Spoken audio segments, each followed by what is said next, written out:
Okay, good morning, everyone. It's good to see some faces. Thank you for turning on your cameras.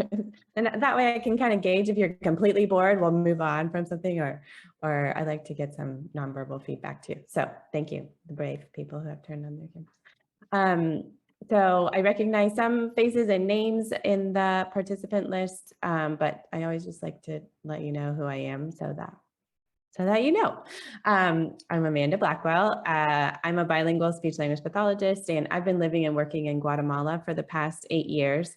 But I'm currently in South Bend, Indiana, here at St. Mary's College because I'm teaching in the Masters of Autism Studies and the Masters of Speech Language Pathology. I teach autism and communication. So I'm just here for a few more weeks and then I'll head back home to Guatemala. And this fall, I'll be teaching at the University of Redlands and Minot State University in North Dakota. But I'll be doing that online from home.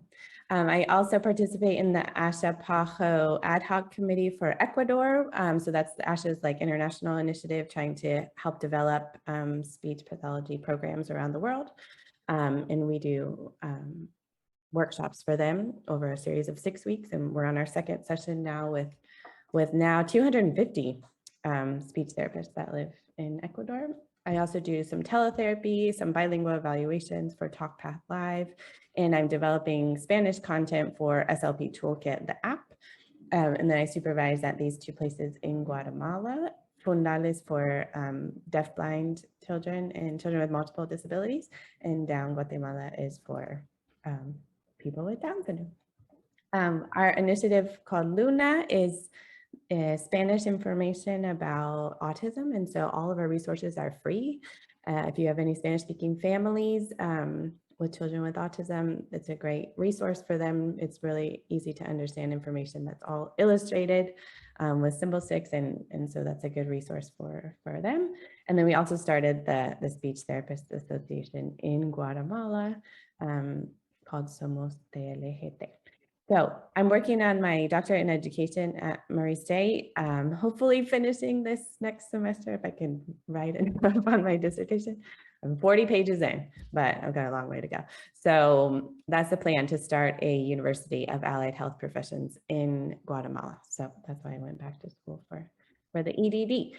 So I want to use the reactions on Zoom, and I know we were just talking that some people are experts in Google Meet and others are experts in Zoom, depending on what your district's used for teletherapy over the past year. But if you just go down to reactions here at the bottom, you should see all of these emojis and stuff to be able to respond and non-verbally.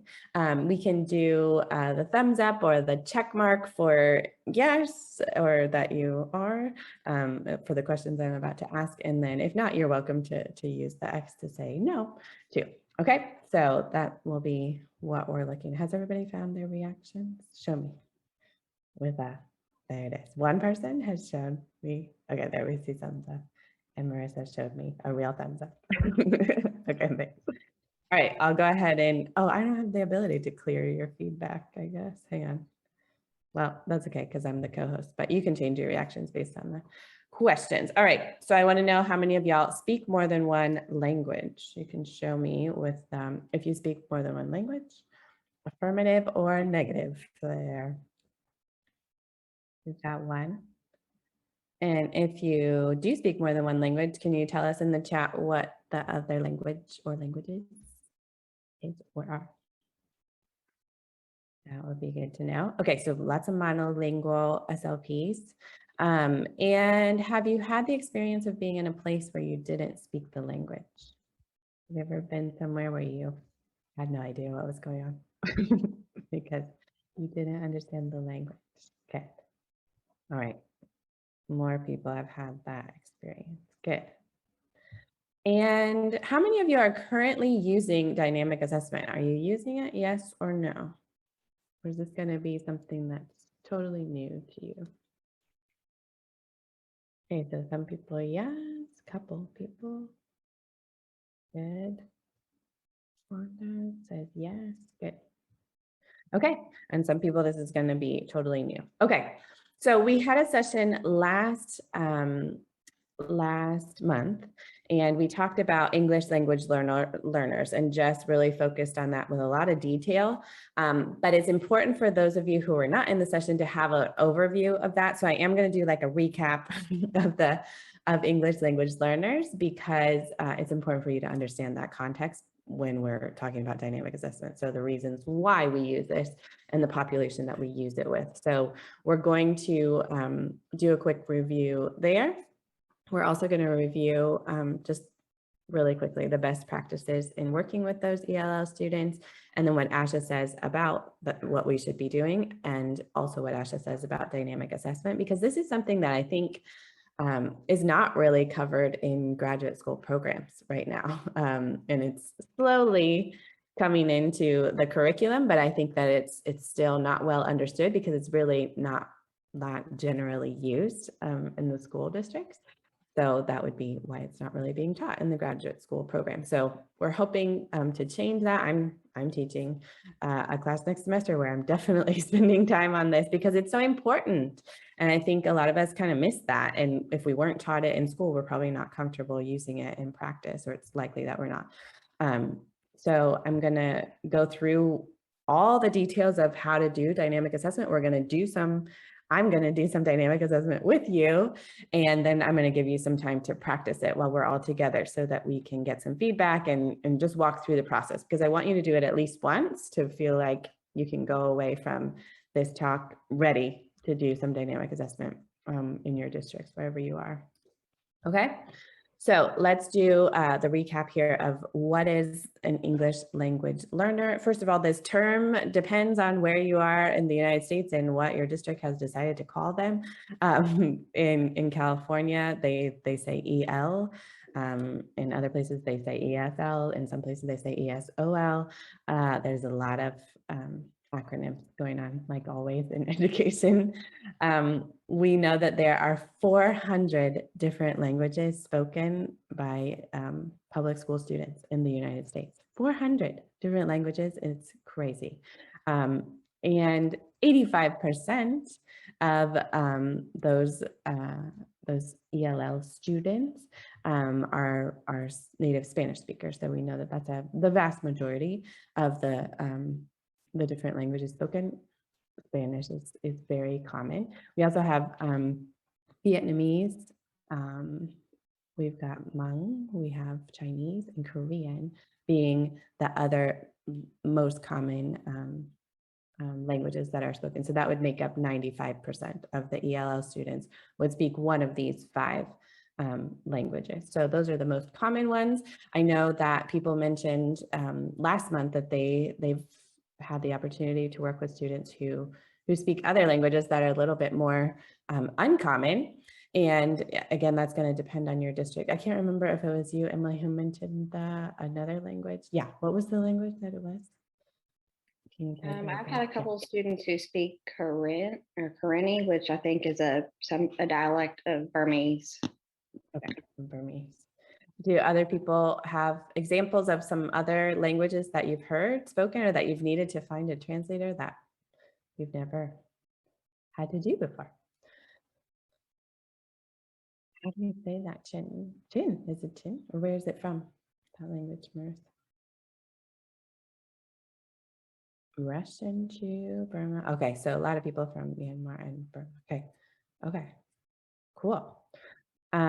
So yeah, so that's just going to depend, and there are tons of languages that we are going to have no reference point or no knowledge of, or it's going to be the first time we've ever heard of that language, and we shouldn't be scared by that, because this process of dynamic assessment is still going to allow us to accurately identify if this person has a language disorder or a language difference, if we're really using the principles of dynamic assessment. So don't be scared. I mention this all the time, that if your families are coming from Mexico or Central America, we can't assume that they speak Spanish, even though that is the dominant language there. There are tons of other Mayan languages. In Guatemala, there's 22 Mayan languages that are spoken just in the one country. And so they're not dialects of Spanish at all. This is the map showing the different languages that are spoken. They're completely different languages. And so you just need to keep that in mind and not just assume that someone speaks Spanish and really ask the questions. Even if the child does speak Spanish or knows Spanish, that doesn't necessarily mean that it's the first language of the parents. And so you might be treating the student as an ELL student with Spanish, and that's definitely true, but they're also exposed to another language. And so when we're doing conferences with families, we need to ask that question if Spanish is their first language too, because if not, we should find an interpreter to help us in their first language, whatever they consider to be their first language. That would be the most appropriate language to make sure that we're translating all of the documents and things like that into those languages. All right. So really quick review of the stages of adult language acquisition. So this is relevant because a lot of people think that, or they might have heard this, if we know anything about language development or language acquisition for our ELL learners, we think that there's this silent period. I think a lot of people have heard of that. But that's actually a myth. This silent period doesn't exist. I mean, it's less than 2% of children actually spend an extended period of time in this silent period. And so if a child is not talking, if we have an ELL student who we think is going through the silent period, but it's extended and they're not talking, we should be alarmed by that. We should seek help for that person because it could be a sign of selective mutism or other things that are going on. And so it's not normal for a child to stay in this silent period. It does happen more in adult language acquisition, where I think we're more hesitant to start talking the new language that we're learning. But in children, it's definitely an indicator of something else. So it could be anxiety or something else going on. Okay. Then the second stage would be the early production stage. And this is where people have this limited comprehension of what they're hearing. They might try to produce 1 and 2 word phrases, and they might be able to pick out, those key words that we emphasize when we talk, or those really commonly used words or very familiar phrases that are used with a lot of frequency. And if you're starting to talk here, you're using present tense verbs and not trying to conjugate things. Then you move on to the emergence stage, which is where comprehension is definitely improving. You're doing some simple sentences. You're still making lots and lots of errors in pronunciation and grammar, and not understanding jokes at this point either, because that would require a more advanced understanding of the language. But then once you're in the intermediate stage, that's where you've got excellent comprehension and you're making really few mistakes when you're talking. And then the 5th stage is stabilization, which means you're at the near native level of speech. Okay. I always like to clarify that being bilingual or trilingual or multilingual does not cause a language delay. And this is something that is commonly said. I've heard this several times from SLPs or teachers who discourage the use of the home language because they think that it's having a negative impact on the child's English language acquisition. And that's just not true. We know that being bilingual or trilingual or multilingual does not cause a language delay. If someone is language delayed or has a language delay, it's going to appear in all of the different languages. And so there's no reason to stop using one language to try to help the other one, because that's not how it works. So please don't tell any family that this is the reason that their child is delayed. I've heard it all the time, like, well, obviously he speaks 3 languages at home, so he's delayed. But no, that's not how it works. Okay. And there are lots of benefits to being multilingual. I think we've heard this in the past, but now we actually have evidence that shows that long-term effects of bilingualism show that bilinguals solve problems more efficiently, that they retrieve information quicker. And there's delay in the onset of Alzheimer's symptoms by 4 or 5 years, which is really interesting. So in the population that they studied in this 2017 article, they were comparing the multilingual people with monolingual people. And so they were age and education matched. And this is what they found, that these appear to be real benefits of being multilingual. So those are great things. So we should never discourage someone from learning another language, or even we know from the literature that people with intellectual disabilities are not any less capable of learning another language, because intelligence is not associated with language acquisition, so or the ability to learn languages. So I mean, it happens in Guatemala. I don't know if it happens in the US, where you can add a second language to your curriculum, and they oftentimes will keep the child with Down syndrome out of the English classes when we're in Guatemala. So here they might say, well, we don't want to put him in Spanish class because he's just going to get confused or whatever. That's not how it works. We know that people with intellectual disabilities and people with developmental disabilities are just as capable of being bilingual and multilingual too. So just so you know. And language is a use it or lose it skill. So if we do discourage children or families from speaking their second language or their third language, they're going to lose the ability to speak that language. And so we don't want that to happen. We never want to discourage people knowing that they're not going to regain it. Even if we say like, well, let's just not do it for the preschool years and then you can start again later. We don't want to do that. We want them to just continue on with the use of whatever language they want to. We need to have continued use in both languages in order for them to achieve that dual language proficiency in both languages. They have to have this consistent use of both languages, okay? So recap of the myths, and this is all from Abla Lab and Liz Pena. They're doing amazing work. So bilinguals are just like two monolinguals in one. That's the myth that we often hear, but that's not true. That's false. They present very differently, and we know that they're not. It's not just two different monolinguals put together. That's not how it works. Myth 2 is about code switching, and it says it's better for bilingual children in the US to start learning, or no, sorry, that's the third one. It's better for bilingual children in the US to start learning English as early as possible. That's also false. So we know from this long-term longitudinal studies that it doesn't matter if you start learning English at 2 years old or at 5 years old. Like this is saying the kids that are in early Head Start programs, for example, their outcomes are the same. So it doesn't matter if you start at 2 years old or 5 years old, starting to hear English and starting to learn English, because they're going to catch up in the end. Like they're ending up at the same point. So the starting point doesn't matter. So we don't need to push kids into English speaking programs earlier, because we know that there's no difference in the end. So there's no evidence that would support that a child needs to be in an English language environment earlier. They're just fine to start later. Code switching. So this is where we're inserting words or phrases from one language into the other. The myth is that children are confused, and so they're using words from both languages. But if you are bilingual, you would know that you just say whatever word comes first to your mind and whatever word makes the most sense.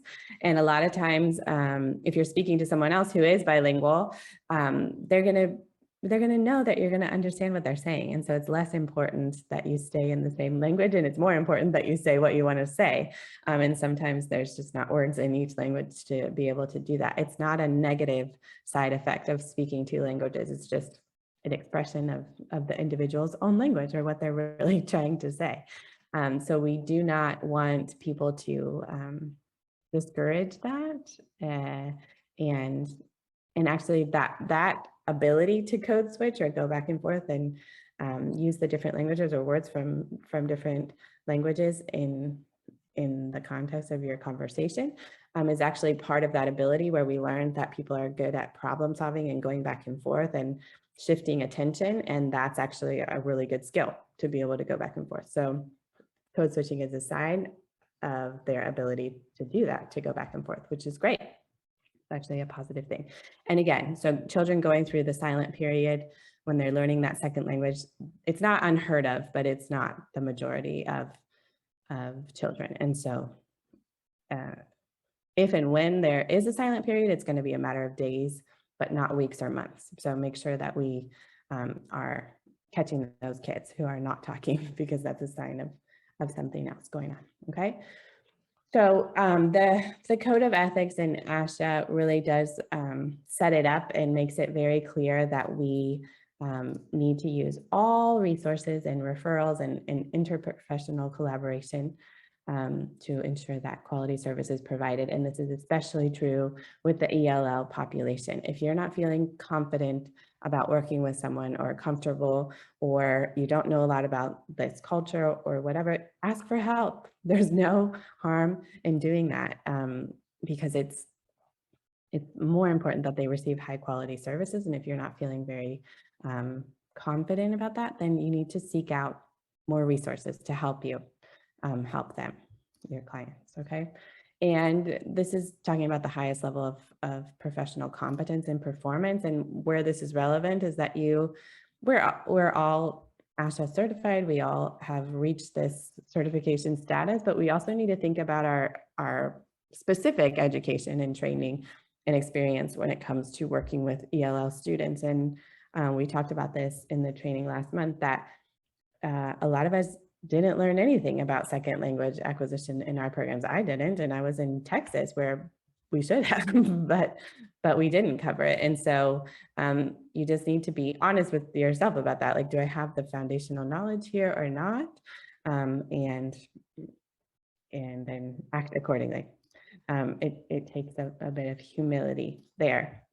And then obviously we're not going to be discriminating against anybody. We can't just say that we're not going to work with people from a certain region or things like that. We are definitely responsible for serving all of the students from all over the place. And we're going to be using our experiences that we've had in the past, and we're also going to seek out more understanding about a culture. So if you get a student from a country you've never heard of, who speaks a language that you've never heard of, take the time to do the research and learn a little bit about what's going on, because that goes a long way with families too. When you have a reference to go in with and talk about, like, well, what I learned, or I learned something interesting about the country that you're from, and I don't know. So just showing them that you're taking an interest and it's important to you to learn something about where they're from is really appreciated from their end. And it's going to be good for you to expand your knowledge as well.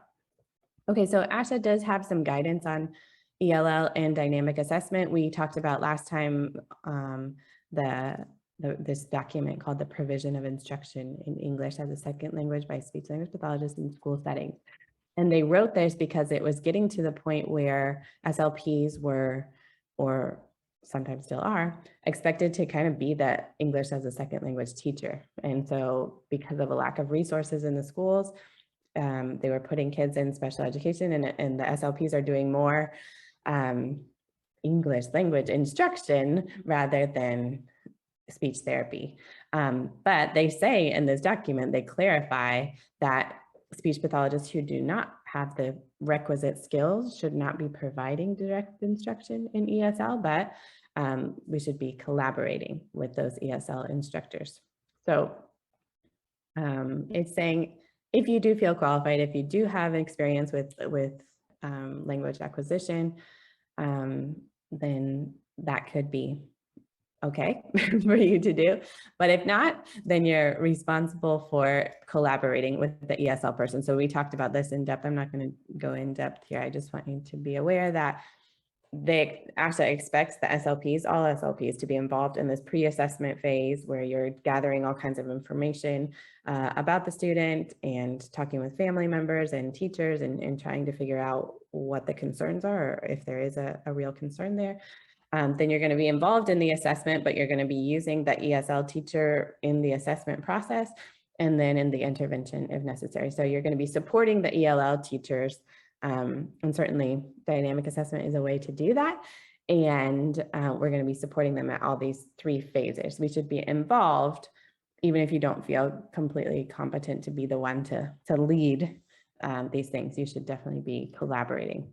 And then when it comes to dynamic assessment, we also have a lot of guidance available on ASHA's website. So there's a whole section about multicultural issues, and dynamic assessment is in there. And so they have like modules on there that you can do for free from Dr.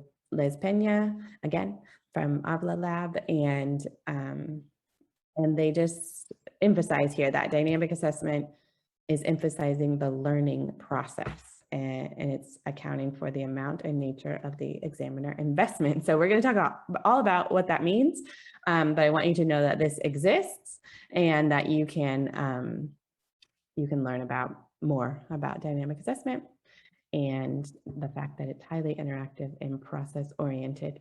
A lot of school districts push back, I think, because we're so used to standardized assessments. And so you're going to get maybe some pushback from administrators like, well, I can't accept this evaluation because you didn't do a standardized assessment. But that's not true. If you look at the fine print in your IEP documents, you're going to see that there's always like a loophole or a place where, in the event that you can't do a standardized assessment, there's other things that you can do. And in this case, we're choosing not to do a standardized assessment because it's not appropriate for the student. And we're going to talk about those reasons why it's not appropriate soon. But I want you to know that there are these documents from ASHA that we're going to help you to make your case for why to use dynamic assessment instead of standardized assessment. Okay. So we know that current assessment methods and standardized testing norms are really over identifying children from non-mainstream language backgrounds as having a language disorder. So we're throwing way too many kids into this language disorder bucket when the reality is that they probably only have a language difference. And this is probably more accurate, the number of students who have a true language disorder. And the other bucket of language difference is the one that should be overflowing or full, because that's more of what the reality is beyond our flawed assessments. This is what the breakdown should look like. Way more kids in the language difference bucket than the language disorder bucket. So we really, I heard a podcast a couple of months ago from Marie Ireland from ASHA, and she said that as a profession, we are really over identifying kids in the public schools, and we're putting them in special education and labeling them as having a disability, which could be a potential violation of their civil rights, because we're saying that they are disabled when in reality they're not, because they just have a language difference. And so that's a serious thing, right? I mean, violating civil rights by saying someone is disabled when they're not, and that label will stick with them. And so we really need to consider the ramifications of this and the seriousness of calling a language disorder or a language difference, like calling it what it is. So how do we know if it's a difference or a disorder? Well, we talked about last time that the short answer to this is that it's when the difficulties present themselves in both languages. And so if a child is delayed in English, they're also going to be delayed in their first language, and vice versa. So if we're only seeing challenges in English, then it's probably not a true language disorder. It's probably an English language learning issue. Okay. So the longer answer here is understanding what the best practice is for assessing these individuals, our ELL students. And best practice is really to use a combination of assessment techniques. And the combination is dynamic assessment plus a language sample. And in some cases, standardized testing can be used, but I would say this is the core formula for assessing these ELL students, because we really want to understand the child's current level in both languages, but also we want to look for their learning potential. And that's the difference when we use dynamic assessment.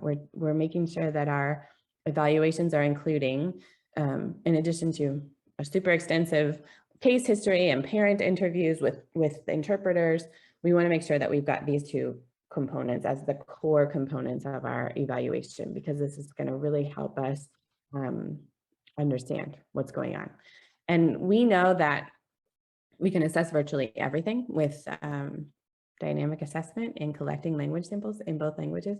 We can get a full picture. We don't need a standardized assessment after we do these things really well, because we know that this information is valid and reliable, and we've got lots of evidence, scientific evidence that shows us that using these two components is highly predictive of if someone really does have a primary language impairment. So there's evidence to show that this is a more accurate way to identify differences or disorders in children, okay?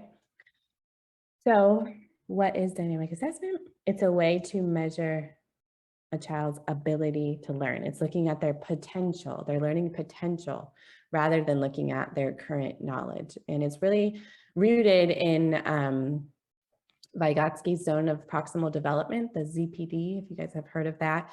And it really doesn't separate direct instruction from assessment, but it really works in favor of a teamwork between the teacher and the student that and shows the student's future, like the journey that they'll have from where they are now to their future improvement through their zone of proximal development. So it's like a two-step dance. We take a step forward to see how the student responds, then we take a step back, and then we go forward again. And so I'll show you what this looks like in a minute, but it's a really dynamic process, as the name says, because it requires us to actively participate in the assessment. It's not like I can only say this once and then it's up to you.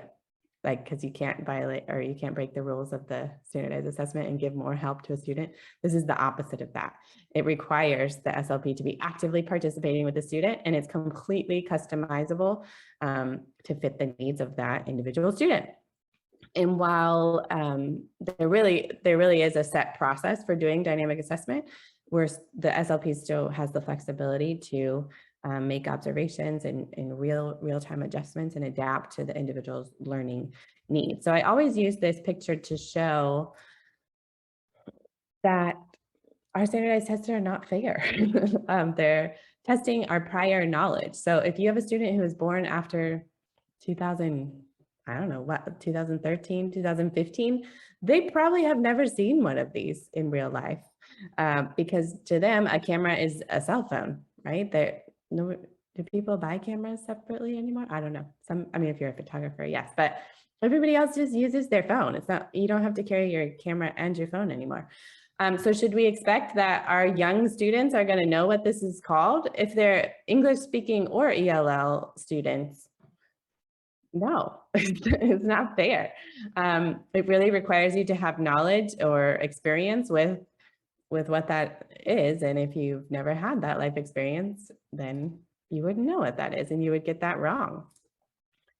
Same thing here. If your kids are from tropical environments or countries that don't have snow, or cities, I mean, there's cities in the US that don't have snow too, then they wouldn't know what this is. And so the question on the test is, the boy, because it's cold, the boy puts on his jacket and closes the window. And there's a picture of like a sunny day and all these different things. So you would have to understand, you would have to have this experience of knowing that snow equals cold, and then he would put on his jacket and close the window, right?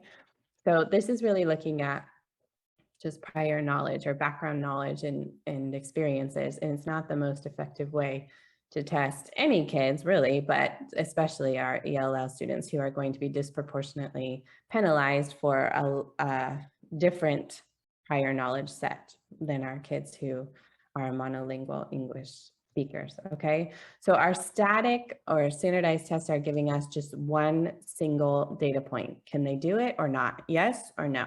And in that moment, and you've got one shot to do it. So if they don't answer it correctly in that moment, we assume that they don't know it or that there's an issue with this skill, right? But in dynamic assessment, we can see where the student is now. We've got that same first data point, but then we can also see what they look like after 5 minutes of doing a teaching task and seeing, did they learn it? Could they learn it? And then we can also do it again and do provide more supports and see if they improve then. So we're not just looking at a single data point in dynamic assessment, we're looking at the child's ability to learn new skills over time and over a very short period of time.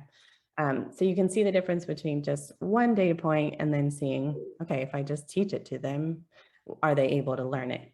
And that's really more valuable than knowing, do they know it in this moment or not?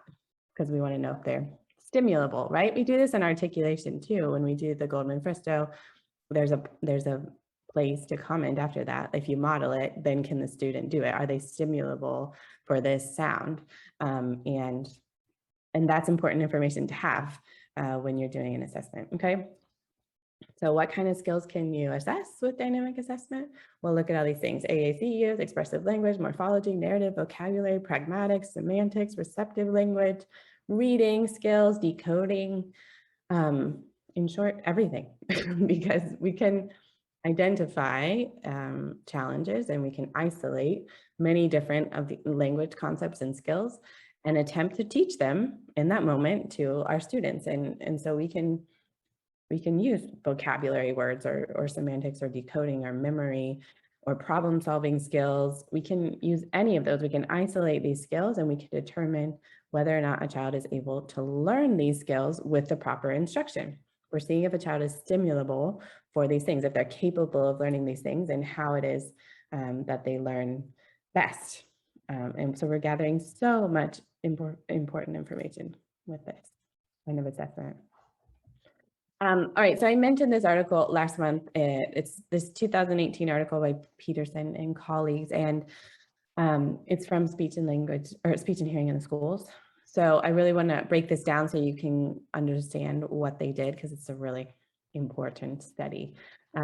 So they were looking at decoding, and they were using dynamic assessment. They had a group of 370 Caucasian and Hispanic students that were in kindergarten. So they did this like a baseline assessment at the very beginning of kindergarten, and they were looking at letter identification and phonemic awareness. Okay, so these are kids, 370 kids going into kindergarten, and they just want to see how they did on a letter identification task and phonemic awareness task. So what they did was they did that assessment for everybody to see how they did. And then what they did for the intervention part is they had them, okay, so we're going to talk about this process, but it's this pre-test, test, or teach, and then test. So you do the pre-test to figure out baseline, you teach them a little bit, and then you do a post-test to see if they learned it. So they had the students decode 4 nonsense words. So they're words, not real words. They just had them try to read them. And then they took 3 minutes to teach them how to decode them, those 4 different words. Only 3 minutes they took to teach them. And then they were asked to decode them again. Okay, so they were shown the word, they probably couldn't decode it. And then they were taught how to decode them and then asked to do it again. And what they found was that when they did the static assessment, so this is just that test where they were looking at letter identification and phonemic awareness, they did that static assessment, and then they looked at these students every year until they were in 5th grade and decided with that evidence if they had a language or a reading difficulty or not. So like the kids who truly had a learning disability. And the static assessment kids that only received the static assessment correctly identified kids who would have like a learning disability only 23% of the time. So using that one data point at the very beginning, that static assessment, it was only accurate 23% of the time at predicting whether that child in 5th grade would still have reading difficulties. But when they did the 3-minute dynamic assessment where they took the time to teach the students how to decode, they were able to predict with 78% accuracy those kids that in 5th grade were still going to have difficulties. So we kind of, in 3 minutes time, we can increase the accuracy of identifying a student who really does have difficulties and versus a student who just didn't know because they've never been exposed to it. That's a huge difference in 3 minutes time. And think about all the kids, like if they were using that static assessment to qualify kids for special ed or not, that would mean that 78% of those kids would be in special ed from kindergarten through 5th grade, when really only 23% of them needed to actually be there, right? And so this is actually what's happening in the schools, because we're not predicting with any accuracy the kids who actually need services and the kids who don't. So does that make sense? So a 3-minute dynamic task is all that we needed to be able to understand if these kids were not understanding or not decoding correctly, just because they had never heard of that or no one has ever taught them that, or if they really truly had difficulties. Okay, so this could save us a ton of intervention time, resources, money. All of these things could be saved if we just take the time in the assessment portion to assess them correctly. And it could be as quick as a 3-minute thing to figure out if it's yes or no. Okay, so we need to stop identifying kids just based on exposure or not. And we really need to do dynamic assessment. So let's learn what that is. I need 3 volunteers, and I need to write down who people are so that I don't forget. Who can we just get, I don't know if we have like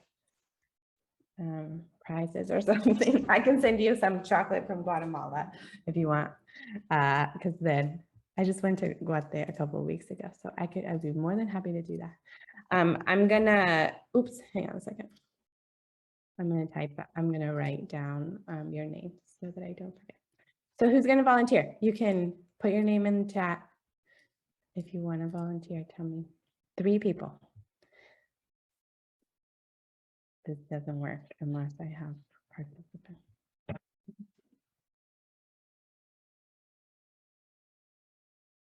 Okay, thank you, Marissa. Got 1. Who else wants to volunteer? You're just gonna have to say a word, and then I'm gonna teach you how to say it, and then you're just participating in dynamic assessment. It's not difficult. I just need someone to repeat after me, basically. Okay, thank you. Emily, anybody else? We need 1 more.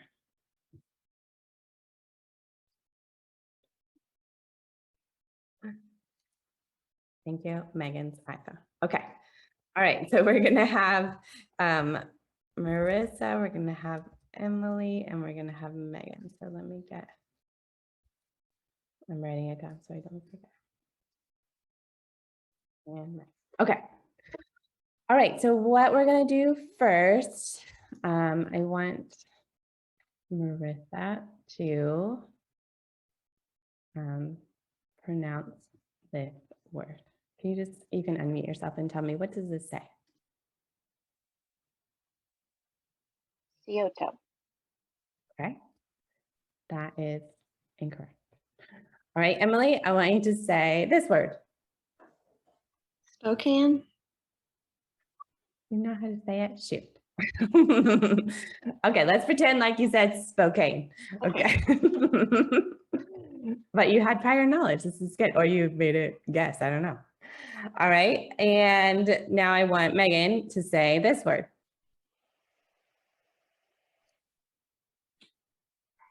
Poughkeepsie. All right. That is incorrect.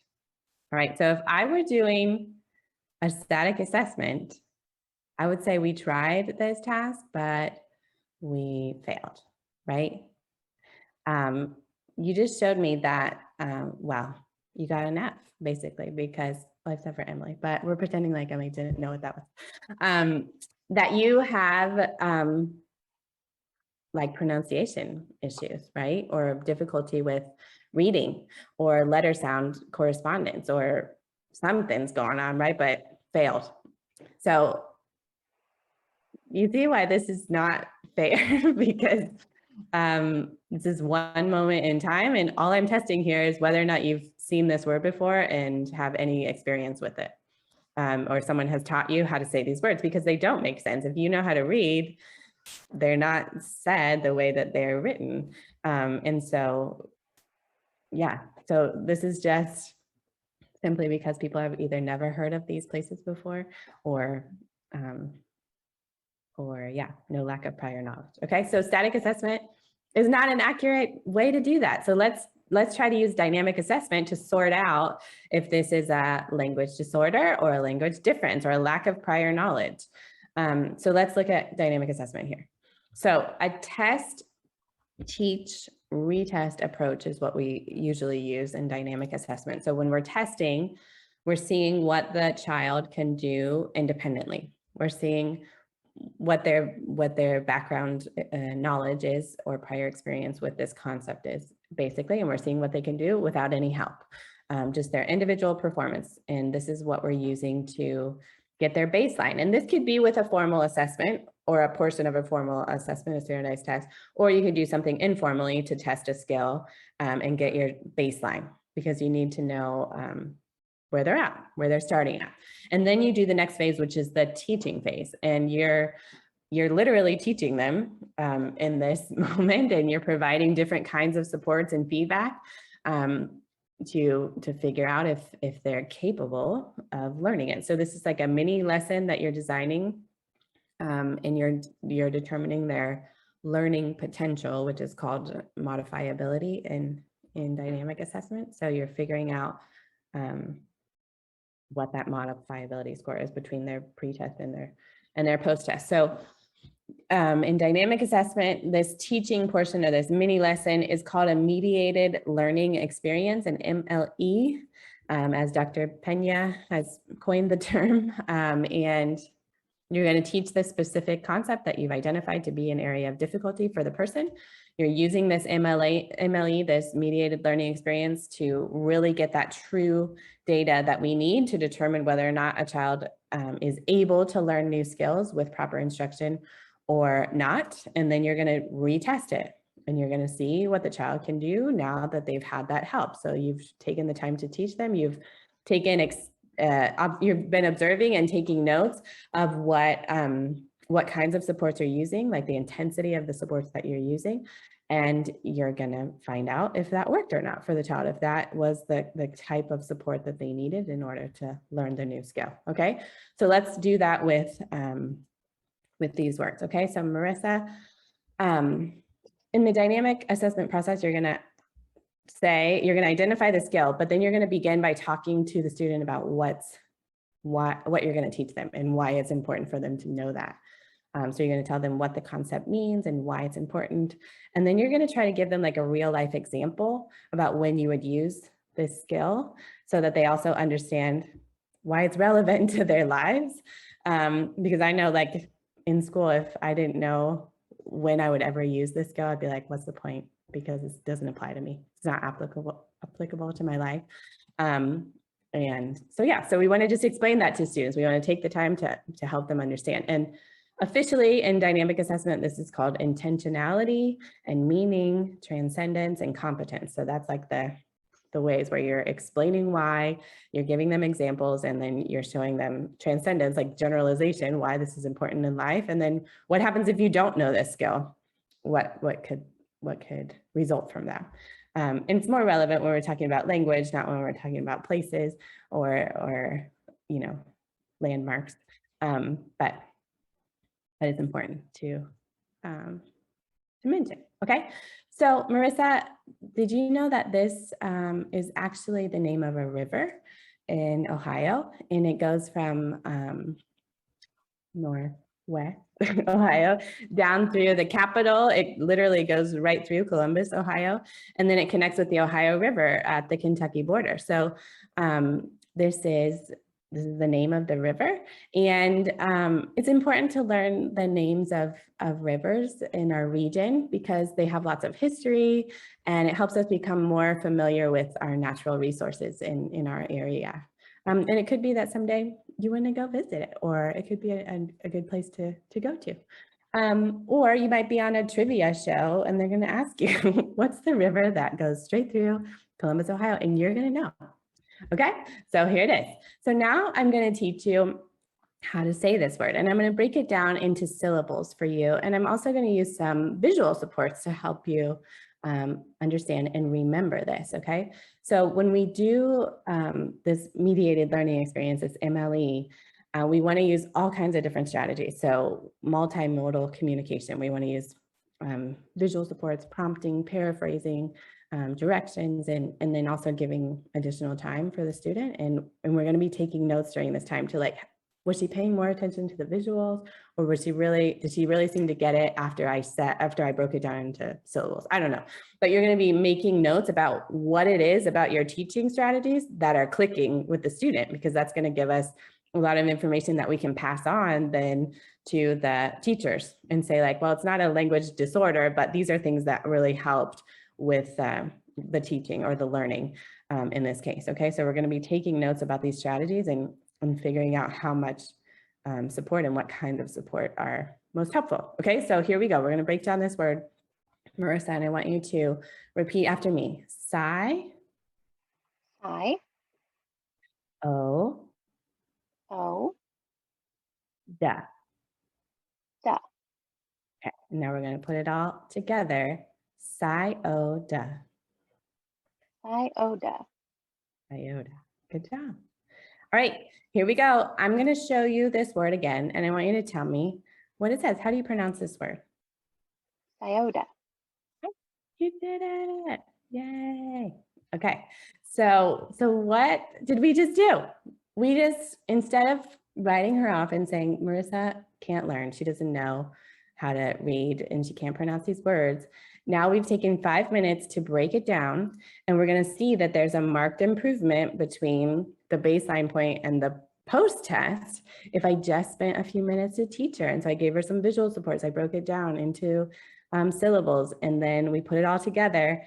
And now I'm not going to identify Marissa as needing special education services or extra reading support or anything like that, because all we had to do was help her break it down.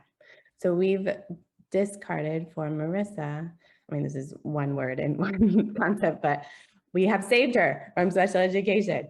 We have said that she is capable of learning with these supports, and it didn't take much effort at all, and she got it right away. And so when I talk about using these very minimal teaching strategies in a very short amount of time, this is all that we needed for her to get this. This was clearly a case of just lack of prior knowledge about the Scioto River. Okay. So yeah, so I'm moving it to 33% because this is technically 1 out of 3.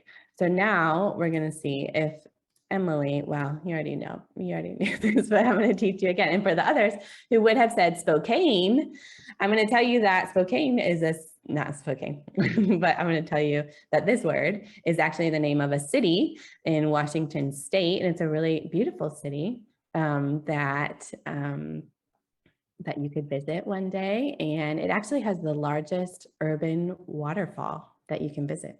So a little tidbit. And it's important to learn the names of important US cities so that you can familiarize yourself with the US landscape. I don't know, something like that. But the reason why this is important. Emily says, Kentucky has a lot of towns, counties with names like those. Impossible to say correctly based on how they're spelled or how locals say it. Yeah, definitely. I work near a little town called, how do you pronounce it? Tell us. Alleviate. What? Really? Yeah. Okay. Well, I'm going to need some visual supports to remember that. Probably. Okay. Yeah, that happens to me all the time. Thankfully, I can say like Louisville, and what else do y'all say? There's some other ones. Okay. But no, there's a lot, especially when it's just like in Texas, I know there's a million streets that are literally Spanish words and they're just pronounced wrong. Like that's the way to say it is the wrong way. Or like the Rio Grande Valley. It's clearly the Rio Grande, but people in Texas say the Rio Grande. What else? I studied French in high school, so the way people pronounce Versailles. Oh, what do they say in Kentucky? They say Versailles. It makes me crazy. Oh my gosh. Yeah, no, terrible. Yep, and there's a huge city in Texas called Plano, but it's Plano, but everybody says Plano. Anyway, all right, so we know that pronunciation is just a local thing. It's completely relative to where you are and not what is correct objectively. Okay, so this word is a city, and I'm going to help you break it down. And we're going to use, again, we're going to use some visual supports, and I want you to just repeat after me, and we'll see if we can help you learn this word. Okay, so we're going to say spoke. Spoke. And can. Can. So now when we put this together, we're going to kind of blend it, and we're going to say Spokane. Spokane. Okay, now I'm going to ask you to pronounce this word again. Can you say it? Spokane. You did it. Good. And do you remember what it means? Or like what it is? Not what it means, but what it is. It's a city in the Washington. name. That's right. Great. That has the largest waterfall. Don't forget. Okay, so now we've gone from baseline 0 failure to 33%. Now we're up to 66% with using these strategies. We use the visual supports, we use the syllables, and we were able to successfully teach Emily how to say this word. Okay, now let's move on to Megan. And Megan, this was a challenging one, and it's actually like the #1 mispronounced city in the US. But this is actually a city in New York, in the state of New York, and it's been called the Queen City of the Hudson because it's right there on the Hudson River. And it's important to know this small town, well, maybe someday your college roommate is going to be from there, and you're going to surprise her by knowing then how to say it like a native. Or maybe someday you want to visit little towns like that. I don't know. It's important. That's very important to learn this. So I'm going to help you break it down again.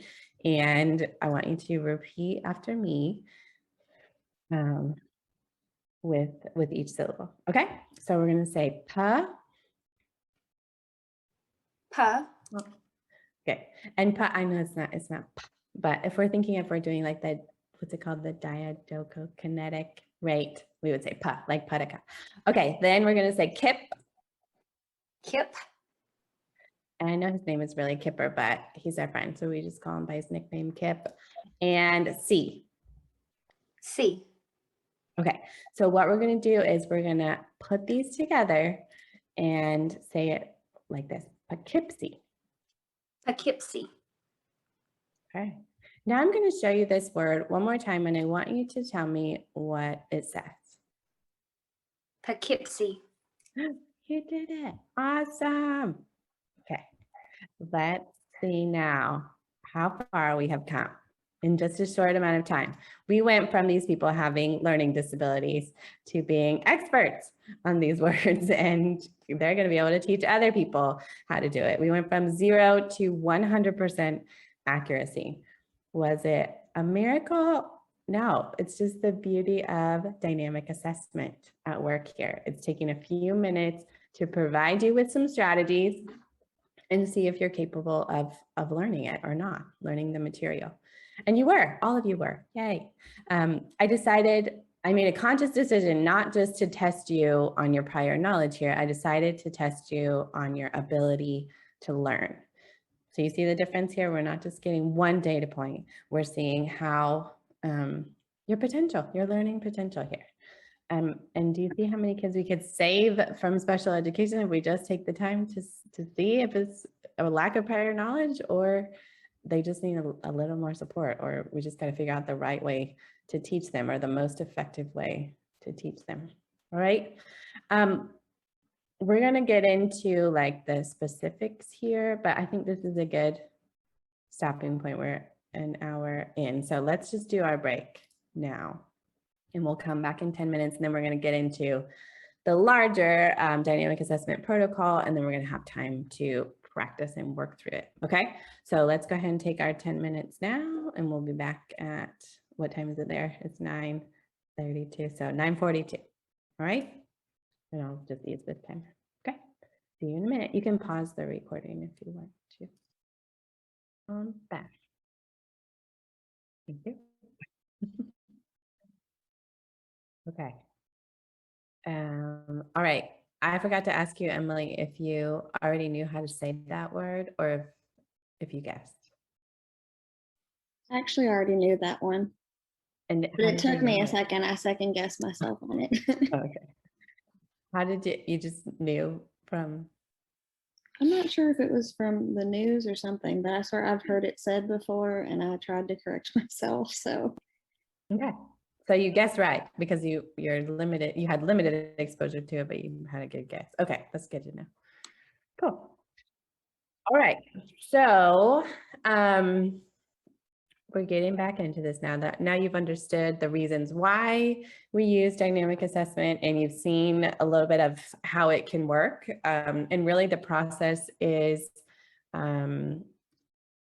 completely modifiable because you do whatever makes sense to you, depending on what you're teaching. So the point is that we're trying to take someone from not knowing something to knowing something, and we're trying to study that process of the best way to get there, or the ways that you got there. And so one of these terms that we use in dynamic assessment is modifiability. And I mentioned it at the beginning, and when I introduced dynamic assessment, that it's based on the student's change in score from pre-test to post-test.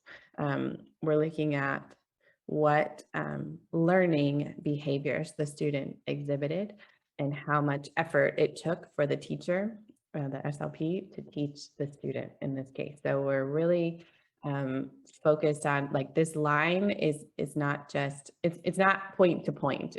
This line is the really important piece of dynamic assessment. We need to know what this line represents, what it took for us to get from this point to this point. And that's what the dynamic assessment process, this completely customizable process, is trying to capture. What is that line? What does that line mean between the difference? How did we get from point A to point B? And that information is what's really going to help us with planning intervention, if we need to do intervention, or if we don't need to do intervention, that's still valuable information to give to the team. So we're looking at here, these are the things, what kinds of strategies we use. So in my case, when I was teaching my 3 students, we use those visual supports, and that was enough to help the students learn. We used the visual supports, we broke it down into chunks, and then we did this repeat after me thing. And then I was also looking at how hard that was. Like, did I have to work extra hard to teach them? No, in this case, no, it was really easy to do. I already had my visual supports ready there, and that's what we used. And there was very little effort involved. If I would have done this and then did the post test and saw that they didn't learn this word, I would have to go back, add some more strategies, work a little bit harder, and see if they could get it a second time, right? So you're constantly modifying what you're doing, and you're taking notes about how the student's reacting to your teaching strategies, and then how hard you're having to work too.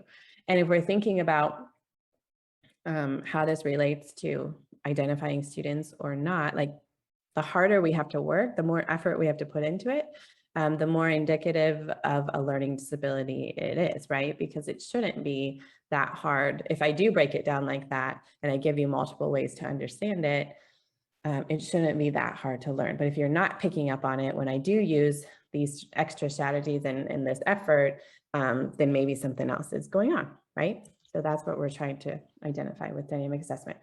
So I have created a folder on Drive, and I'm going to give you the link in just a second. And inside the folder is this dynamic assessment protocol, and it's from Bilinguistics. It's free, it's online.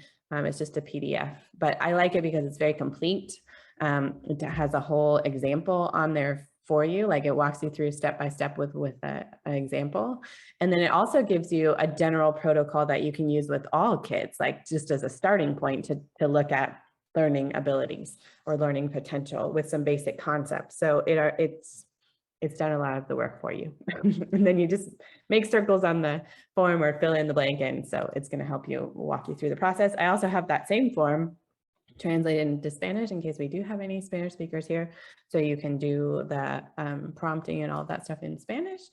And then there's this handout from Marie Ireland, again from ASHA, And she has really summarized the research here and the tidbits of information and the reason why it's more effective or appropriate to use dynamic assessment with our ELL students than a standardized test. And so this is, again, to help you make the case to your administrators for why you're using dynamic assessment instead of standardized testing, or you're doing a very small amount of standardized testing and a dynamic assessment with these other language tests. For example, you could use articulation standardized tests combined with dynamic assessment for language tests. Okay, so those are the 3 resources that are in this folder. Let me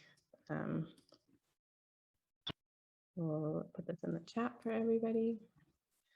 And you can go ahead and open this one. It's called Bilinguistics Protocol on the drive. So if you want to click on that and go ahead and open it up, and we're going to walk through it together. So I don't know if it's going to be helpful for you to have it open or to look, I zoom in on everything on the screen too. So but feel free to go to that. Let me know if anybody's having trouble getting in there. Let me just check I have it open. If people are getting it or not.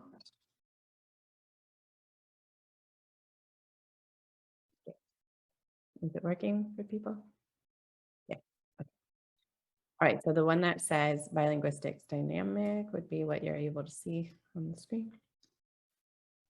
You can go ahead and open that one up. Okay, so you're going to see on this protocol that you've got all the usual things, biographical information, the reason for testing and the background information that it's going to include the primary language of the child and the one that's spoken at home. And this, I would probably call it preferred language because I have a lot of students who speak Spanish at home, and Spanish is technically their first language, but when we do assessments, they're like, no, I want to do English because they prefer English, even though that's not. So you can take a note of their primary language, but also preferred language, I would write that too. And then you want to know what the concerns are, obviously, and this is going to give you a place to start though for your dynamic assessment. So if we're concerned about 2 things, what are we most concerned about? What can we start with in the dynamic assessment to see what we're going to be working on? We're also concerned or wondering what the parents' concerns are, because a lot of times there's a mismatch between what the parents are concerned about and the teacher, or the parents are not concerned at all, or they're more concerned. It just depends. So that's why we have both of those on there. If you have completed a formal test, you can mark down which one you've done on there. And then we're always going to make comments about the behavior during the evaluation, because that's going to help you in your report, making some comments about that. At the bottom, we have directions here. So you're going to need to select one language target to do the assessment. And you need to pick something really specific because you're teaching a very specific skill. So you're going to use whatever baseline to figure out like what in general is the issue that you're worried about. And then you're going to pick one very specific target to do for the dynamic assessment. You're going to do a pre-test and then teach, and then a post-test. So for your pre-test, you should pick 5 different items. So like if I were doing the pre-test for pronunciation, I only had 3 targets for you guys, but I should expand that to 5. I should put 5 different items on there that are testing the same skill, and I should do the pre-test with that to get my baseline scores. But if you get 4 out of 5 correct, then I'm going to select a different target, because 4 out of 5 is fine. 80% is not something we need to check if you've got it, because 80% accuracy is pretty darn good. So you're going to select 5 targets, and they have to get less than 80%, or they have to get 3 or 2 or 1 out of 5 in order for you to move on to the teaching portion. Okay, so with this is a visual, I'm very visual, so this is what makes sense to me. If they get greater than 80% accuracy, 4 out of 5 on if they get 4 out of 5 or 5 out of 5 on the pre-test, then you pick something else and you do that again. They have to get 3, 2, or 1 out of 5, less than 60%, in order for you to move on to that mediated assessment stage. Okay. And then we're going to do the teaching, and then we'll do the post-test after that. Okay. So go back and do it again until you get this to be able to move on. All right, so on the protocol, you see that they've walked us through an example. We're looking at those stages here that I mentioned: intentionality, meaning, transcendence, application, and competence. So intentionality here, we're talking about what the goal is of the assessment. We're talking about what the purpose is. So we're going to say something very simple. We're going to work on following directions that have 3 steps. We're just telling them what we're going to do. Why are we going to do it? Why is it relevant? Why is it important? When someone gives you directions, it's important to do each step so that you finish a task. Transcendence, what happens if we don't have this skill? And develop awareness, help them develop awareness of the relevance of the skill to real life through critical thinking. What if your teacher tells you to color, cut, and glue, but you only follow 2 of the directions? Then your project wouldn't be finished. If you just color and cut, but you don't do the glue part, then it's going to be an incomplete project, right? So just explaining very matter-of-factly and very simply what it is that you're doing, why it is that you're doing it, why it's relevant. And then here's what I expect you to do. Let's try it together. So you're going to talk about what it is that you're going to do. Like I told you guys, I'm going to use some visuals and I'm going to break it down into syllables. So I'm telling you what the strategies are. And that's really good for just awareness or advocacy in the future, self-advocacy. The child can say like, well, I remember when my teacher used visuals and that really helped me. Or I remember when they broke it down and that really helped me. So that child's going to be able to identify in the future and help somebody else, help their teachers know how they learn best. And you're going to say these things to them so that they're aware of what you're doing and then they can use it again in the future. Clarify your expectations and give explicit instructions and provide a model and allow opportunities to practice. This time, when I give you a direction that has 3 steps, I want you to do all 3 steps in the order that I say them. I'll do it first and then it will be your turn. And then competence. What did you learn? Why is it important? When will you use the skill? Check for understanding of the skill and its importance for the current context and future classroom activities. So what the example is, remember, it's important to listen to all the steps in a direction and follow each one. Now you tell me what we practice and why it's important. Think about what you might need to follow directions correctly in the classroom. Then we'll try it 5 more times. Okay, so you're telling them that you're going to be doing these 5 different probes. And that's going to be the pretest, and then you're going to teach them, and then you're going to do it again. Okay, so it seems really detailed. The parts that are underlined, you'll see on the next page of the protocol, are blanks. So it's literally fill in the blank. They're giving you like the way to start that sentence, and all you have to do is finish it with inserting whatever skill it is that you're going to be working on. So pretty straightforward. And pretty simple, but it is structured because we want to show that dynamic assessment does have this structure, and so that it's equally or more valid than doing a standardized test, because we do have this process and the structure. At the bottom of this page, you're going to see the different strategies. We're looking at all the different support strategies in 3 different categories here. We've got remember that I talked about the intensity of the effort, the teacher's effort here. So it's part of the equation to figure out modifiability, how we get from point A to point B. So it's really important to know what you did in terms of the teaching strategies and then how hard you worked too. So did you simply have to rephrase something, or, oh, there it is, minimal strategies. Did you simply have to rephrase, or did you really need to provide a demonstration or model a correct response, or you had to use multiple prompts in order to get them to learn something, or these maximum support. So we can do direct imitation. I did some direct imitation there too. I could have left it with you guys doing it on your own. Physical prompts, reduced content, or you're actually doing it for the student because they're just not following. So yeah, so think about, again, Vygotsky's zone of proximal development. We're trying to figure out just how big the gap is between what they are doing independently and what they're able to do with help. So we always start by providing the minimal support. We're using this column, and then we gradually will move up to more and more support as they need it. But we're taking notes the whole time about how much support they need and what kind of support, okay? So you're gonna get into a rhythm as you do dynamic assessments, you're gonna figure out what works best for you in terms of presenting that information with minimal support and then moderate and maximum, but there's space here to write your own stuff. So this is not an exhaustive list of all of the things that you can do, but there's a good place to start here. Okay, so so you're taking note of that. This is the page that I told you that has some things that you can already start with. So it's a template for some really specific language targets or concepts in general. And it walks you through the pre-test, the post, and the post-test here. So we've got qualities, color, quantity, spatial, ordinal, temporal, 1-step, 2-step, and 3-step directions. This would be, I would consider this like a screener.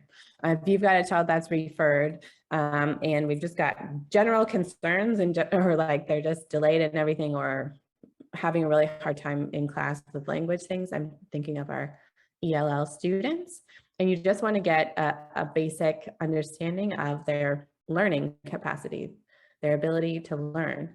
You could start by doing a dynamic assessment with these basic tasks, right? And see their teachability, basically, what it is that they're capable of learning with a little bit of help. You're also going to have an idea of their prior knowledge. Just right off the bat, you're going to be understanding if they've been exposed to these kinds of concepts or not.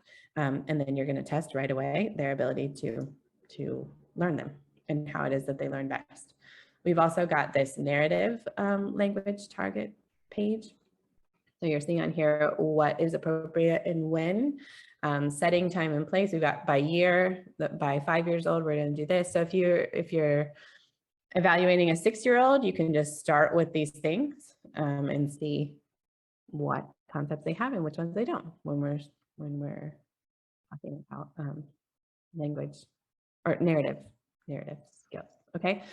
So I want to have some time to go through this now. I want you guys to use this blank planning sheet where we've got the fill in the blanks on here. And I want you to identify something, some specific task that maybe you feel like a lot of your ELL kids are struggling with, or that standardized tests really are not capturing some component of language. Something that you feel like standardized tests are really unfairly penalizing the ELL students or that they frequently get wrong. And then we can talk through how you do that. Ooh, sorry. I had it. Okay. So yeah, so you can choose to, I don't know if you want to privately message someone in the chat to talk about a concept that you got, like a colleague in your district maybe, to see like how to work through it together. I could put you in breakout rooms. We're only 30 people. If you want me to, somebody give me an opinion in the chat. If you want me to break you up into groups, if you want to do it on your own, or if you want to privately message people, I don't know what you guys think would work best. I didn't know how many people were going to be in the session. So what do you guys think? Anybody have an opinion? How would you like to do this? What would be most meaningful for you to go through this protocol? No breakout rooms. Okay, that's fine. So let's just take some time then to identify something on your own. You could do something like following directions. Just think about what your ELL kids struggle with on a, more than one person basis. Vocabulary might be a thing. So if it's vocabulary, make that your target. Put it at the top of your, like if we're saying we're working on vocabulary, we're going to work on vocabulary. So fill in the blanks there literally and write down some things because I want to be able to share how we did this at the end. I want you to see how this works with other skills. So we did it for pronunciation. We saw an example here for following 3-step directions. So you put something on there that works for you. If it's, I think vocabulary is a common thing for our ELL students. So how would you do this if it were vocabulary or whatever skill you're going to work on? And if you could just put in the chat what that skill is so we can see what people are working on. And then I'm going to ask people to share, to walk us through it. Okay, so I see one person wrote in a private message vocabulary. What else are you going to work on?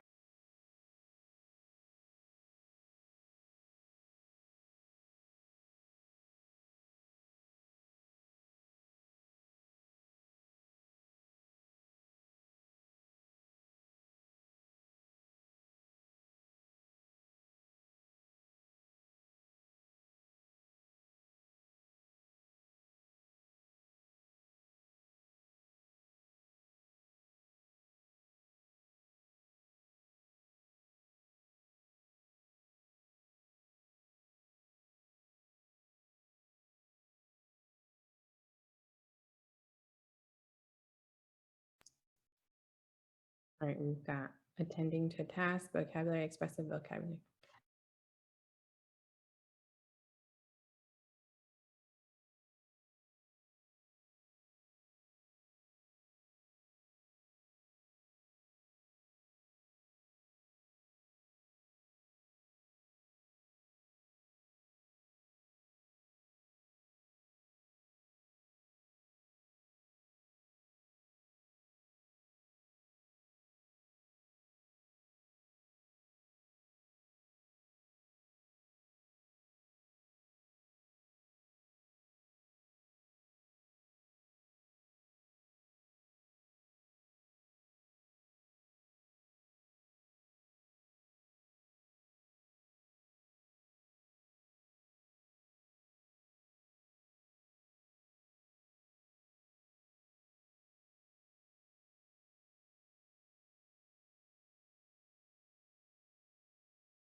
Do you need a couple more minutes before we talk about it? I don't know how fast or slow this goes.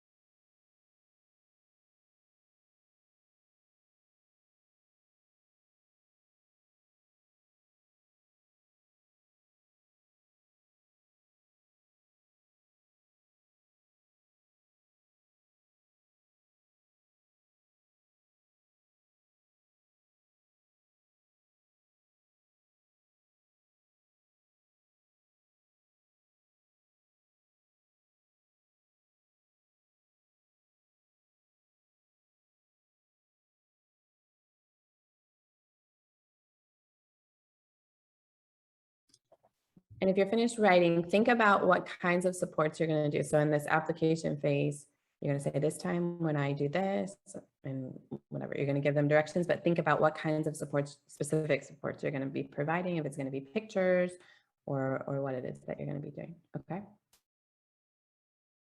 And we'll have people share.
Okay, let's do 1 more minute and then we're going to share.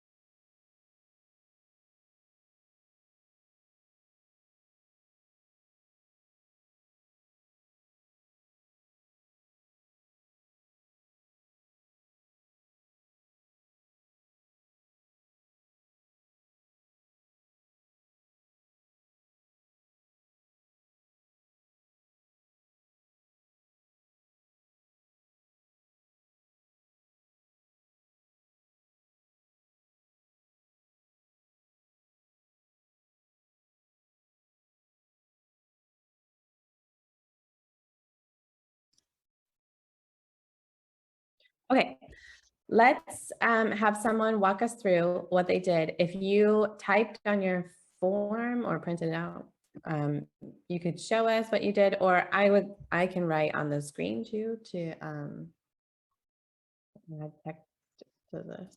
Yeah, here we go. So I hope that you saw that the form is typable. They've got these spots on here for you because that's the point, to be able to use it digitally too. So you can do dynamic assessment on teletherapy, even though I think we're all going to be back in session in the fall. Someone who did vocabulary, can you share with us how you filled this out? So just tell me what you wrote. For intentionality, what's the goal here? You said we're going to work on vocabulary. And then what's the point of that?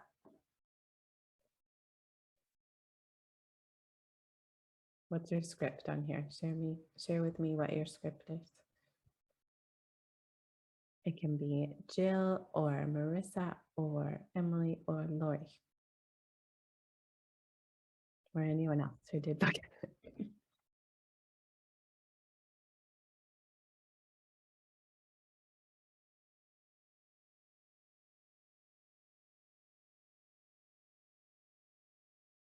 You can open your mic. When someone speaks or shares information, it's important to understand the meaning of important words. That's great. Let's do this. When someone speaks. So when someone speaks or shares info, it's important to, oh wait, I copied and pasted all of them. Understand the meaning of important words. Yep. So if they're talking to you and they use a word and you don't understand, you're not going to know what they're talking about, right? So that's really important for you to have these vocabulary words, because you might not know what's going on. So what if your teacher, well, fill in the blank. Jill, are you able to unmute so that's faster?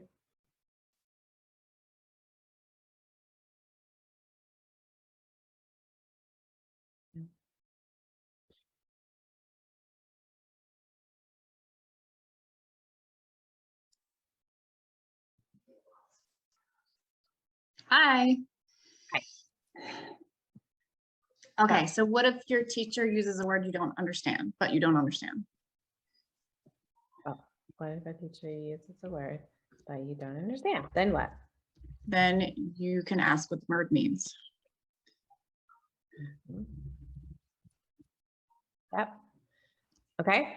This time when I Say a word you don't mean. you don't know. You don't Say a know. word you Yes, don't- sorry. Okay. When I say a word you don't know, I want you to Raise your hand and ask for help. for help. Okay. I'll do first. Okay. And then so what are you, this is asking like what you're going to do. You're telling the person how you're going to teach them, basically. So this time when I say a word you don't know, we want you to raise your hand and ask for help and give expectations about what it is that you're going to teach them. So Use the word in a sentence or give me the meaning of the word. okay, so that's what you're going to do. I'm going to use the word in a sentence. I'm going to say the word. This time when I say a word you don't know, I'm going to use it in a sentence. And then what else are you going to do to teach the word? Tell you the meaning of the word. Mm-hmm. and maybe ask you to repeat Okay. the meeting or use it in your own sentence. And your own sentence. Okay, so this is when you're going to say, I'll do it first, and then it's going to be your turn. So you're going to say a word. If you would just say like apple. An apple is a fruit. I am eating an apple. So you're going to give them that model. You're going to show them the process of the way that you're going to be teaching them, and then you're going to have them do it, just to make sure that and clarify that there's no misunderstanding about the actual teaching, like how we're going to do this. So you're just setting them up for success there and making sure that that's not the reason why they're not learning, because they don't know what to do. So you're setting their expectations, you're going to model it, and then you're going to turn it over to them. So then after you use the word, what's your script going to be after you do those 5, or after you do the 1? So remember, it's important to Remember, it's important to let the teacher know when you don't understand. And tell me what we practice and then why it's important. Think about what you might need to I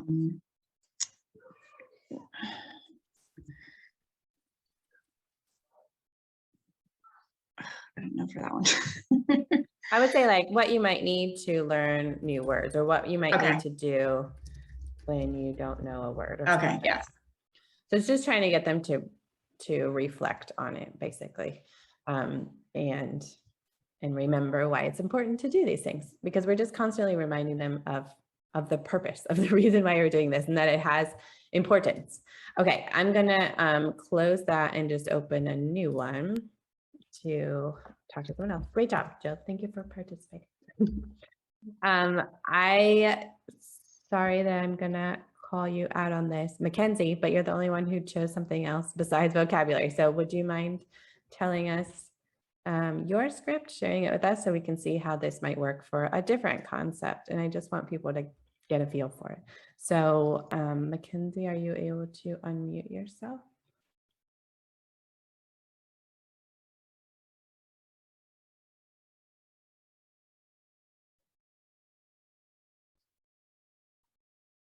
Yes, no. You can write in the chat if you can.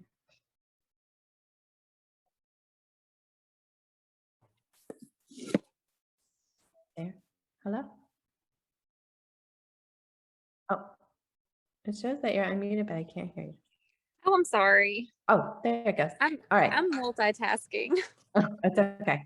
Were you able to fill out this form, or you were just throwing out an idea Well, for what you? I was trying to figure out how to, because that's a lot of the time that I have kids that I may be screening, and it's, do they really have the vocabulary or do they not? Because they just can't sit and attend a task or follow my directions. So maybe I should do more of following directions.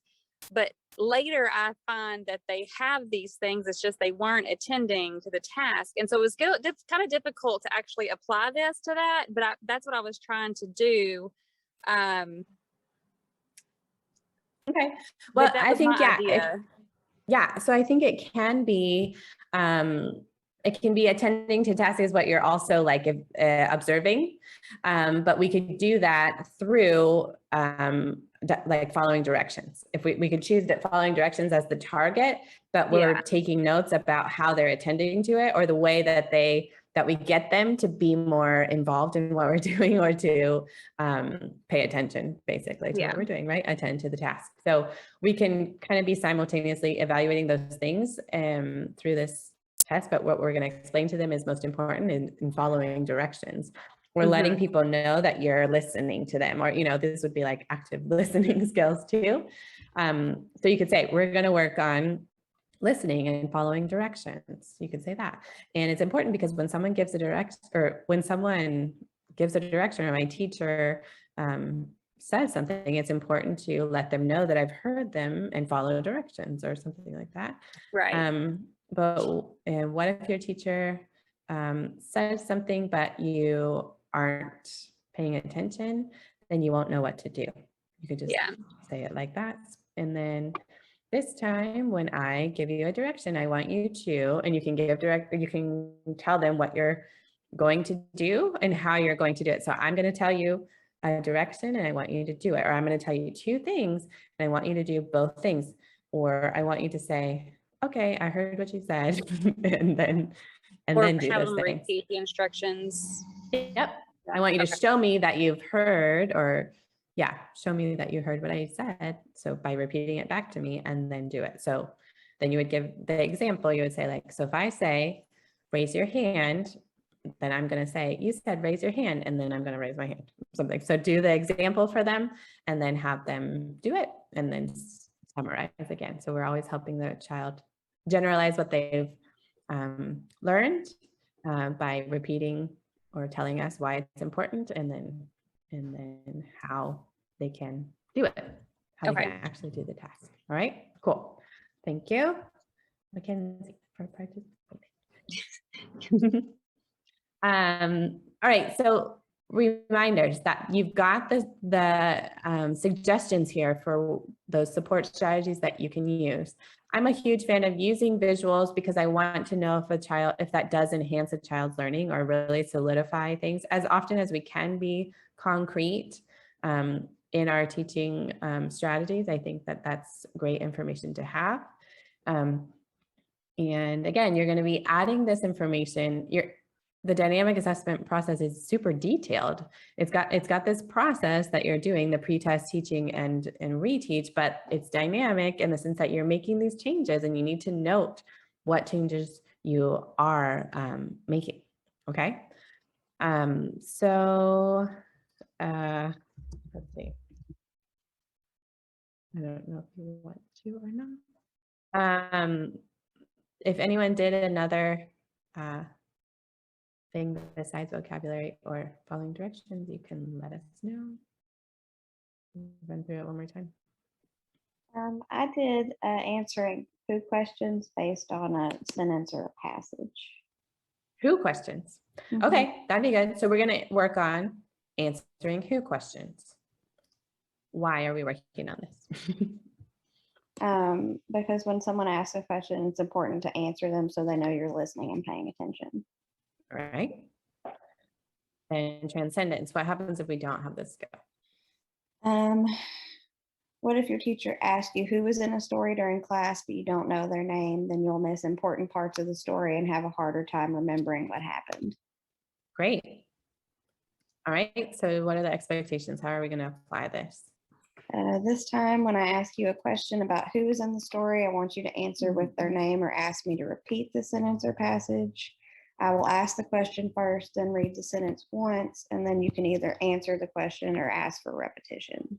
All right, great. So you're going to do that. You're going to model it, and then you're going to go through it. And then we're going to check for understanding. We're going to check for competence here. What do you learn? Why is it important? It's important to answer questions. Think about when you might need to answer questions based on sentences or passages in class, and then we'll try it multiple times. Good. So make it relevant and teach it, and then check for understanding and make sure that they understand the relevance of it. And then we're going to try it 5 times for our to understand the modifiability, how we get from point A to point B. Okay, great. And you're taking notes the whole time, but my notes never are just these 2 lines. I'm writing all over this when I'm doing dynamic assessment. So for me, it's preferable to print this out and do it by hand when you're there in the moment. Okay. All right. So hopefully you have a little bit more confidence. You at least know what dynamic assessment is and a tool that you can use, the template, to walk you through it and figure out if you do need those minimal, moderate, or maximum supports. And then remember that when we do dynamic assessment, we are also including a language sample here. And the reason we're doing that is because the dynamic assessment is looking at very specific tasks, but you still want to get an overall picture of language. And so you do that by getting them to talk, right? To getting them to really show how their conversational and narrative skills are in eliciting a language sample about anything that gets them talking. So this is another resource from Bilinguistics. That's how to do a language sample, and they just have tips on there for you about recording the voice when they're talking, and if you're on teletherapy, type it up right away while they're talking is a great thing to do. Or in the moment, you can also, if you type like me, if you type faster than you write, then that's a good thing to do right there in the moment. For eliciting these samples, you can use a wordless picture book, or you can ask them questions and get a narrative sample from them, and then you analyze the sample. I mentioned in the talk last month that there's a software called SALT.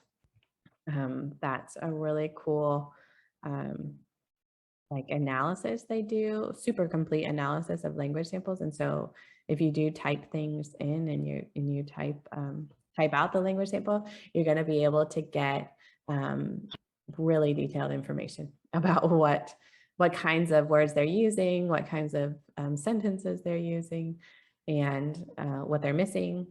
All those kinds of things are going to be, this is a paid software, but it's all going to be analyzed there. So you might consider it for your school district if you're doing lots of language samples, or if you're doing lots of dynamic assessment paired with language samples. This would be worth the investment because the reports are super detailed and professional, the ones that come out. And so it's really objective data there that I know a lot of school districts are craving. So, so consider the SALT software if you're doing a lot of that. Remember to never, ever, ever translate a standardized test, just the words on the test, because translating a test makes it invalid. It's not okay. Not okay to do. So never do that. And really the standardized tests that are in existence that are for Spanish speakers are not of the best quality in terms of their ability to predict future success and whether or not, and identify whether it's a language disorder or language delay, because they're still testing prior knowledge. As long as we're showing pictures or introducing concepts at one point in time, it's still just a static assessment, and it's not the best measure of a child's ability to learn. That being said, the BESA, which is right now just for preschoolers, they're coming out with the one that were expanded ages. This one was normed on bilingual English-Spanish students. And so it is the only test that is really developed very specifically for that population. But again, it's only from 4 to 6 years old right now. So I'm sure that not all of your students are between that age. You've got older or younger students. And so that's not really going to help you all the time, but it is definitely an option. Know that it's out there. If your school district doesn't have this test, I think it's worth looking at and evaluating whether or not this would be a good addition to your tests. If you do have some of these assessments and you've been using them, I would encourage you to go to the Leaders Project website and look at their test reviews and figure out why it is that we say that these tests have a bias and that they're not the best measures. To be evaluating and qualifying students for special education. Okay, so check that out. Another resource for you guys would be ABLA Lab, like I mentioned. A lot of information about bilingual language acquisition. They're always a full lab and they're always doing research. So you're going to find super up-to-date information about them. I also want to recommend this Facebook group, Clinical Research for SLPs. You're going to find a lot of those same researchers are in this group. And so you're getting information directly from the sources. And last month they did a whole week on second language acquisition, and in bilingual assessment, and dynamic assessment was another week. So you're going to see lots of information there. Okay. So we have 2 minutes. If you have any questions for me right now, that link to the drive will never go away. So you're welcome to keep that or download those things to have them on your desktop too. But know that they are there. Okay. And you're welcome to visit me in Guatemala anytime. I didn't make a handout, but I can save it as a PDF and send it to you if you think that would be helpful. I can send that over to you. Mackenzie says, I guess I've done something similar to dynamic assessment, but didn't have this organization. Yeah, so this structure, I think, just really adds to the validity, and you can make your case for whether or not you're qualifying someone for for special education based on a real need or not, a real learning disability or a real language disorder. or not. Any other questions or comments?